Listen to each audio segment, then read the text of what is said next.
In front of me is Xiaomi 17 Ultra, and today I would like to show you how you can change default apps.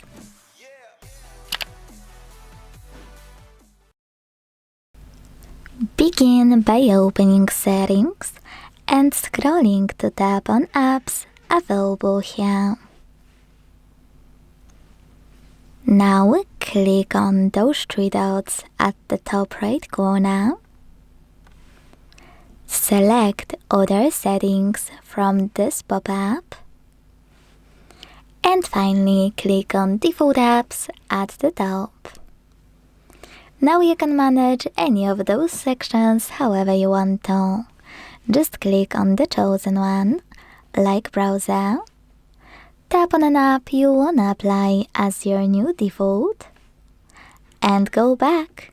So when I do that, as you can see, my default app has changed.